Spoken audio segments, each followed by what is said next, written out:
சென்னை சைதாப்பேட்டையைச் சேர்ந்த இளம்பெண் ஒருவருக்கு கடந்த 2021ஆம் ஆண்டு இன்ஸ்டாகிராம் மூலம் கோடம்பாக்கத்தைச் சேர்ந்த ஆதித்யா என்பவருடன் பழக்கம் ஏற்பட்டதாக தெரிகிறது. இருவரும் நண்பர்களாக பழகி பின்னர் காதலித்து வந்துள்ளனர். இதையடுத்து இருவரும் ராயப்பேட்டையில் உள்ள விடுதிக்கு சென்று திருமணத்தை மீறிய உறவில் இருந்துள்ளனர். அப்போது தன்னை திருமணம் செய்து கொள்ளுமாறு இளம்பெண் கேட்டுள்ளார்.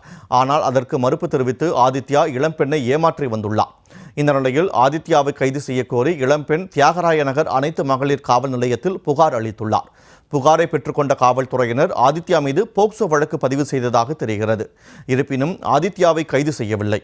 இந்த நிலையில் ஆதித்யாவின் தந்தை முதலமைச்சர் மு.க.ஸ்டாலின் வீட்டில் வேலை செய்வதாக கூறி தன்னை மிரட்டுவதாகவும் ஆதித்யாவை கைது செய்ய கோரியும் பாதிக்கப்பட்ட இளம்பெண் சென்னை காவல் ஆணையர் அலுவலகத்தில் புகார் மனு அளித்திருப்பது அதிர்ச்சியை ஏற்படுத்தியுள்ளது.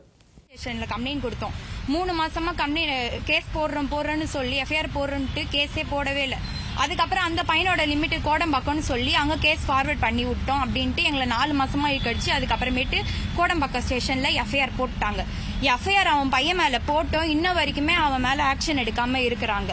அதை அந்த பையன் இன்ஸ்டாகிராம்ல போட்டு வைக்கிறான். எங்க அப்பா ஸ்டாலின் வீட்டுல வேலை செய்யறாரு, ஸ்டாலின் வீட்டுல வேலை செஞ்சா என்னால எதுவுமே பண்ண முடியாது, என்ன பண்றியோ பண்ணிக்கோ, எனக்கு இது நியாயம் கிடைச்சே ஆகணும். அந்த பையன் மேல எஃப்ஐஆர் போட்டு இன்ன வரைக்குமே கேஸ் எடுக்காம இருக்கிறாங்க.